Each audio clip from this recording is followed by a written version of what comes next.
Hello everyone, welcome to all of you. In this lecture we will discuss about the problems of diagonalizable.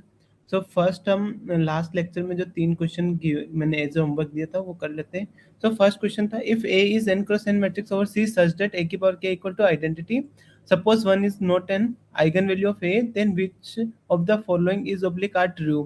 So first option था A is diagonalizable, second option था A plus A square up to A की power k minus 1 equal to 0 matrix.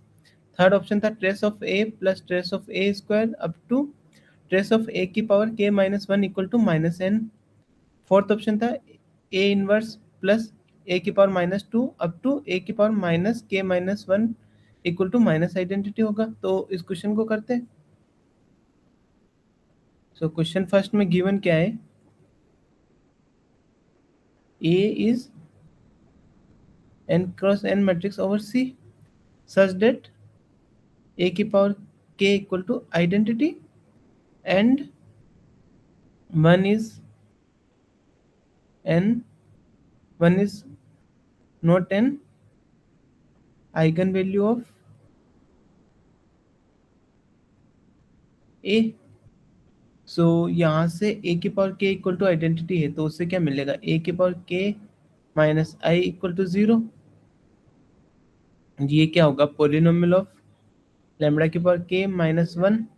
और ये polynomial इसको satisfy करा रहा है, means minimal polynomial इसको डिवाइड करेगा. सो जो भी मिनिमल पोलिनोमियल होगा a एम एल लेम्बडा वो डिवाइड करेगा पी लेम्बडा को. और जो ये पी लेम्बडा इसको मैं क्या लिख सकता हूँ, lambda minus one lambda minus omega up to lambda minus omega की पावर के माइनस वन. तो यहाँ से मुझे जो ये फैक्टर मिल रहा है ना, इस फैक्टर को मिनिमल पॉलिनोमियल डिवाइड करेगा. और ये वाला इसके अंदर नहीं होगा मिनिमल पॉलिनोमियल में. क्यों? क्योंकि अगर ये हो गया तो मेरा एक आइगन वैल्यू वन हो जाएगी, बट क्वेश्चन में गिवन है one is not an eigen value. So ये वाले फैक्टर मेरे मिनिमल पॉलिनोमियल में इनमें से होंगे. ये सारे हो, इनमें से सारे भी हो सकते हैं, कुछ भी हो सकते हैं, बट ये सारे क्या है, जो मेरे ये फैक्टर आ रहे हैं ना,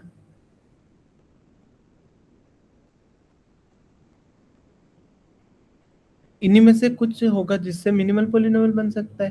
तो या तो लेम्बडा माइनस ओमेगा होगा, या फिर लेम्बडा माइनस ओमेगा स्क्वायर, या फिर ऐसे चलते चलते ये पूरे आ जाए. पर ये जो फैक्टर मेरा बन रहा है ना, ये क्या है, ये सारे जो फैक्टर है मेरे वो है लीनियरली डिस्टिंक्ट लीनियर फैक्टर है. तो ये अगर डिस्टिंक्ट लीनियर फैक्टर है और अगर मेरा minimal polynomial distinct linear factor में होता है तो उस केस में हम क्या बोलते हैं, डायगोनलाइजेबल. सो इससे क्या इंप्लाई करेगा, ए इज डायगोनलाइजेबल. सो ये फर्स्ट ऑप्शन ट्रू हो जाएगा. अब है सेकेंड ऑप्शन में पूछ रहा है A plus A square up to A की पावर के minus one equal to zero होगा क्या. सो ये जो मैट्रिक्स है मेरी ए की पावर के माइनस वन, तो इसमें मेरा ये वाला फैक्टर नहीं होगा. तो इसके अलावा इसको लिख सकता हूँ ए माइनस आई ए की पावर के माइनस वन ए की पावर के minus two up to A identity. तो इससे मुझे क्या मिल गया, ये वाला फैक्टर नहीं होगा, क्योंकि अगर ये हो गया तो मेरा लेमडा माइनस वन हो जाएगा, तो वो वन के आइगन वैल्यू वन हो जाएगी. तो ये वाला नहीं है, तो ये वाला फैक्टर ही होगा मेरा. तो यहाँ से मैं अगर ये लिखता हूँ ए की पावर के minus one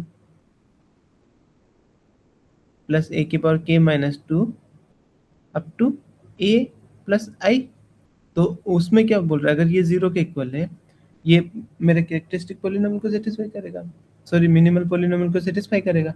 so minimal polynomial इसको डिवाइड करेगा तो ये सेटिस्फाई भी कर जाएगा. तो इसकी वजह से अगर इसको इक्वल टू जीरो करता हूँ, बट मेरा ये वाला कोफिशिएंट जीरो के इक्वल गिवन था, बट ये तो माइनस आइडेंटिटी टाइम हो रहा है, तो सेकेंड ऑप्शन मेरा फॉल्स हो जाएगा. तो सेकेंड ऑप्शन फॉल्स हो गया. थर्ड ऑप्शन में पूछा है ट्रेस, तो अगर मैं इसके दोनों साइड ट्रेस ले लेता हूँ तो मुझे क्या मिलेगा, ये मेरी जीरो मैट्रिक्स है. तो ट्रेस ऑफ ए की पावर के minus one plus trace of A की पावर के minus two up to trace A plus trace of I. इससे डायरेक्ट ये स्टेप कैसे आई, क्योंकि trace of A plus B जो होता है वो मेरा इक्वल होता है trace of A plus trace of B के. तो ये वाला डायरेक्टली मैंने लगा के फिर ये वाली इक्वलिटी लगा ली, तो ये वाली रिजल्ट लगाने पे मेरे को ये मिल गया। और ट्रेस ऑफ आइडेंटिटी मैट्रिक्स कितना होता है n, तो वो इधर जाके माइनस n हो जाएगा। तो यहाँ से मुझे मिलेगा ट्रेस ऑफ a की power k minus 1, trace of a की power k minus 2 up to trace of a इसके इक्वल होगा माइनस n के। तो यही थर्ड ऑप्शन था मेरा। अब फोर्थ ऑप्शन में a इनवर्स a की पावर माइनस 2 इस टाइप से गिवन है, और मेरी जो इक्वेशन है वो क्या गिवन है, a की पावर k माइनस 1, a की power k minus 2 up to a minus identity. तो मैं क्या करता हूँ, इसके दोनों साइड इससे प्रोडक्ट कराता हूँ। इनवर्स क्यों एग्जिस्ट कर रहा है, क्योंकि मेरी जो सारे आइगन वैल्यू है नॉन जीरो है। सो अगर नॉन जीरो आइगन वैल्यू है तो मैट्रिक्स इन्वर्टिबल होती है, तो इनवर्स एग्जिस्ट करेगा। तो इसी वजह से मैं इसके इनवर्स से प्रोडक्ट करा रहा हूँ दोनों साइड। किससे प्रोडक्ट करा रहा हूँ, a की पावर माइनस k माइनस 1 से। सो यहाँ से ये आएगा मेरा आइडेंटिटी, ये मेरा क्या जाएगा a की पावर माइनस 1, यहाँ से मेरा क्या जाएगा अप टू a, यहाँ से हो जाएगा मेरा माइनस k माइनस 2, यहाँ से मुझे क्या मिलेगा माइनस ऑफ a की पावर माइनस k माइनस 1। सो मैं इसको इधर ले जाऊंगा, तो यहाँ से मुझे क्या मिल जाएगा a की power minus k plus a की power minus k minus 2 up to a inverse, वो किसके इक्वल आ रहा है माइनस i के। तो मेरे फोर्थ ऑप्शन में भी यही पूछ रहा था ना, तो ये ट्रू हो जाएगा। सेकंड क्वेश्चन था if a is nilpotent then a is, if a is n nilpotent then a is diagonalizable if and only if a equal to 0। Means ये बोल रहा है कि nilpotent है और अगर a diagonalizable है तो a को 0 होना पड़ेगा, और a 0 है तो वो diagonalizable, जीरो मैट्रिक्स diagonalizable होती है। तो इस क्वेश्चन को करते हैं। सो क्वेश्चन में क्या गिवन है, a is nilpotent। अगर मेरी n क्रॉस n की nilpotent मैट्रिक्स है तो एक पॉजिटिव इंटीजर ऐसा एग्जिस्ट करेगा जिसके a की पावर k इक्वल टू 0 होगा। सो a की पावर k इक्वल टू 0 है तो मिनिमल पॉलिनोमियल जो मेरा होगा a लेमडा, वो किसके इक्वल होगा, लेमडा की पावर समथिंग m, इसको डिवाइड करेगा। तो यहाँ से मुझे क्या मिलेगा, इसकी जो सारी आइगन वैल्यू है वो क्या होगी 0। So lambda equal to 0 eigenvalue होगी। और अगर मेरी आइगन वैल्यू 0 है तो अगर कोई मैट्रिक्स डायगोनलाइजेबल है और इसकी सारी आइगन वैल्यू 0 आ रही है, तो मेरे पास there exist P belongs to GLNF such that P inverse AP equal to D होता है। और डीप में क्या आता है, जो डायगोनल एंट्रीज होती है वो आइगन वैल्यू ऑफ A आती है। तो यहाँ से मेरा P inverse AP equal to क्या, जीरो मैट्रिक्स आ जाएगी।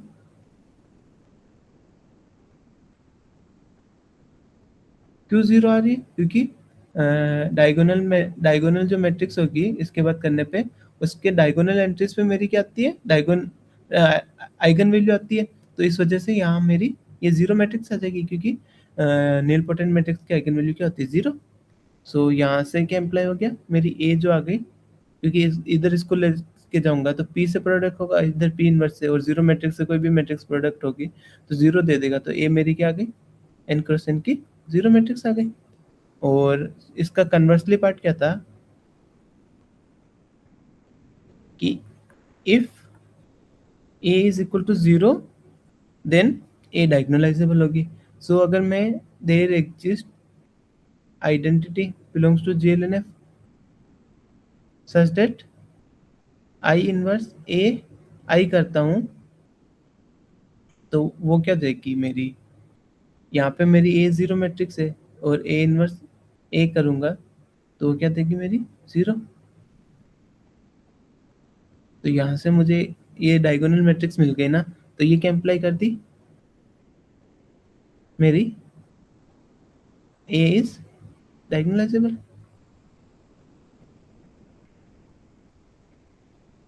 तो यहाँ से ये इम्प्लाई हो गया। अब मेरा नेक्स्ट क्वेश्चन था if A is a real skew symmetric matrix then A is diagonalizable over R if and only if A equal to 0। अगर मेरी कोई मैट्रिक्स रियल स्क्यू सिमेट्रिक है क्वेश्चन थर्ड में, गिवन क्या है, A is real skew symmetric matrix. So real skew symmetric matrix की eigen value क्या होती है, eigen values of real skew symmetric matrix either zero और प्योरली इमेजिनरी। और अब हमें क्या प्रूव करना है, अगर मेरी ये रियल स्क्यू सिमेट्रिक मैट्रिक्स अगर डायगोनलाइजेबल है तो वो जीरो के इक्वल होगी। सो हमें क्या पता है, अगर मेरी कोई हम क्या सपोज कर लेते हैं, फर्स्टली ए इज डायगोनलाइजेबल, और अगर मेरी मैट्रिक्स डायगोनलाइजेबल है तो उसका जो स्पेक्ट्रम ऑफ ए आएगा, मीन्स आइगन वैल्यू का कलेक्शन, वो किस में होगी, मेरे फील्ड में आर में, ओवर आर पूछ रहे तो आर में होगी। और यहाँ पे प्योरली इमेजिनरी नंबर तो आर में नहीं हो सकते, तो यहाँ से अप्लाई करेगा spec of A equal to zero, और ये जीरो हो गया तो मेरा क्या आ जाएगा, देयर एग्जिस्ट, क्योंकि diagonalizable, there exist P belongs to G L N F such that P inverse A P equal to zero.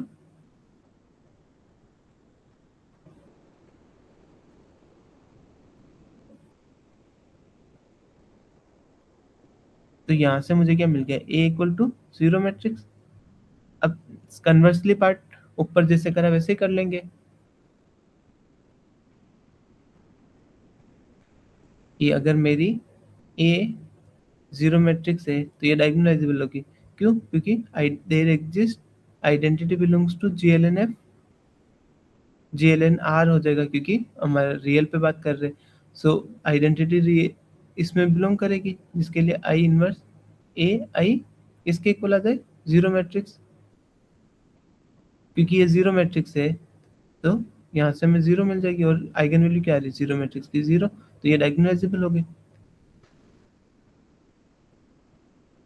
सो अब मेरा नेक्स्ट क्वेश्चन है, if A is M cross N real matrix such that A transpose की power r equal to identity where r belongs to natural number, then m equal to n, a transpose is invertible, a transpose a is invertible, and if m equal to n then a is invertible. तो इसको solution करते हैं।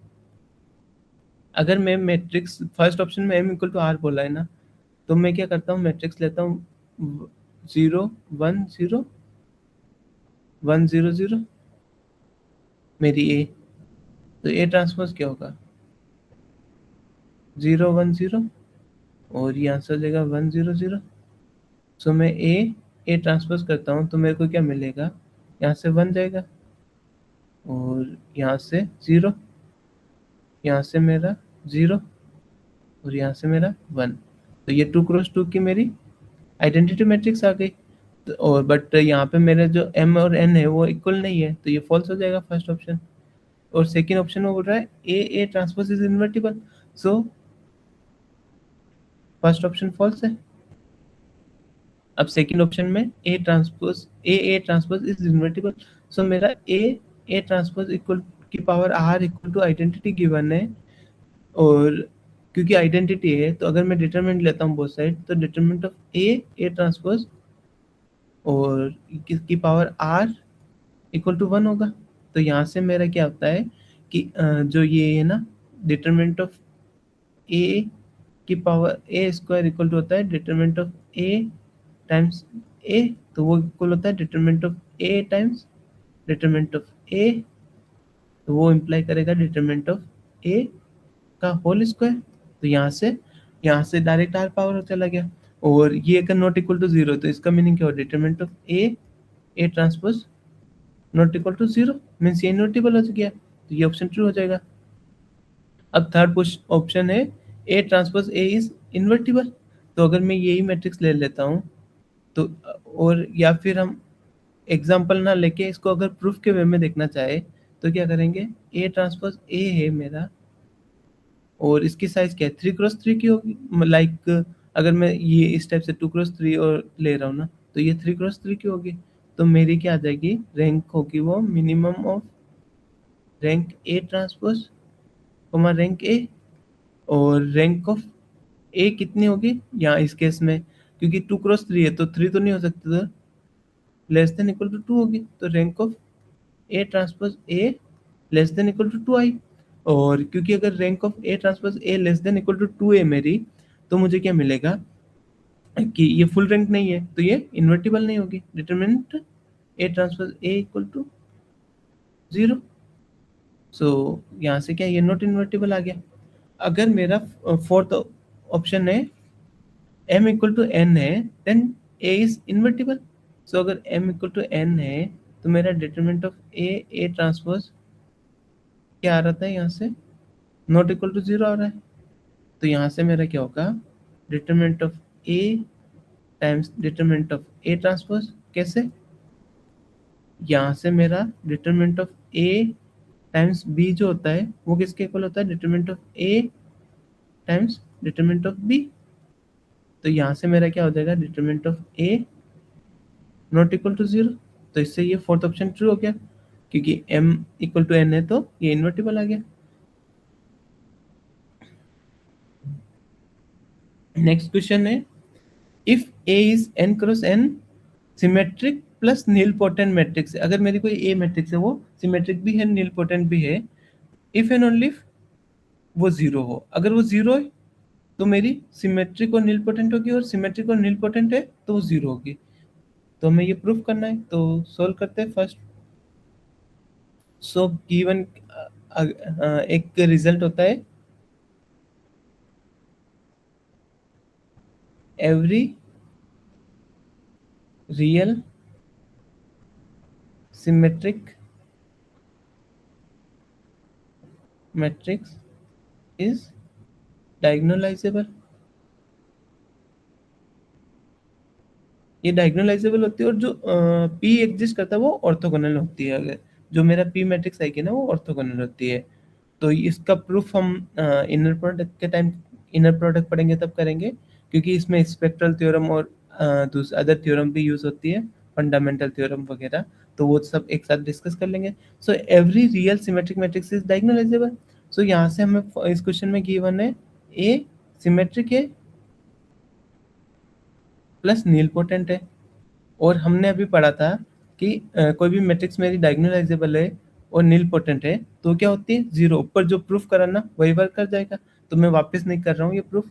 तो अगर मेरी symmetric है तो diagonalisable होगी, और नील पोटेंट है और डायगोनलाइजेबल है तो उस केस में मैट्रिक्स जीरो हो जाती है। और अगर मेरी ए इक्वल टू जीरो है तो जीरो मैट्रिक्स क्या होती है, सिमेट्रिक होती है, क्योंकि ए ट्रांसपोज भी जीरो आ जाएगा, तो वो किसके इक्वल आ गई, ए के, तो सिमेट्रिक हो गई। और ए की पावर 1 करोगे तो वो भी जीरो मैट्रिक्स के इक्वल आ रहा है, तो मीन्स नील पोटेंट हो गई। नेक्स्ट है A is real skew symmetric plus nilpotent imply करेगा ए जीरो, और ए जीरो है तो ये अभी जस्ट ऊपर प्रूफ करा था वही हो जाएगा कि रियल स्क्यू सिमेट्रिक मैट्रिक्स कब मेरी डायगोनलाइजेबल होती है, जब उसके आइगन वैल्यू जीरो हो और वो नील पोटेंट भी है।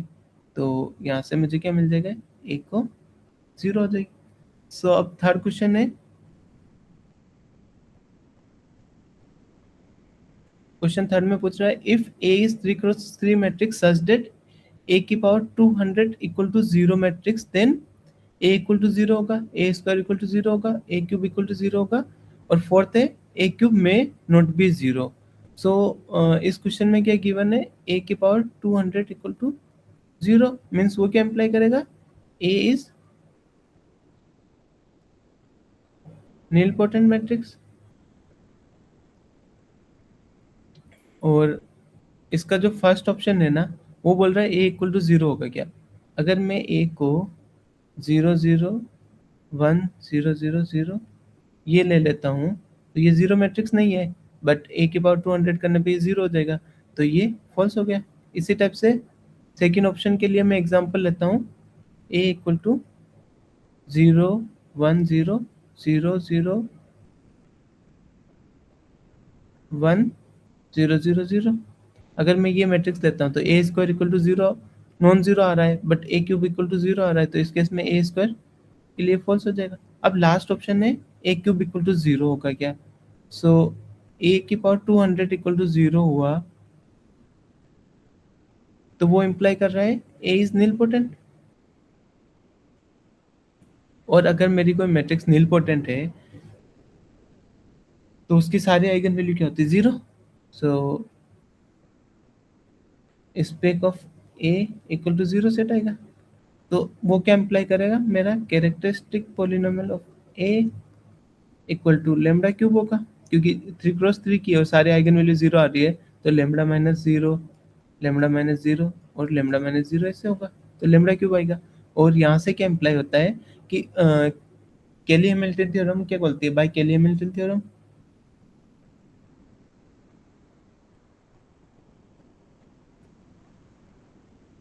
कैरेक्टरिस्टिक पॉलिनोमियल्स को सेटिस्फाई करता है, तो मीन्स ए, ये आ जाएगा मेरा ए क्यूब इक्वल टू 0।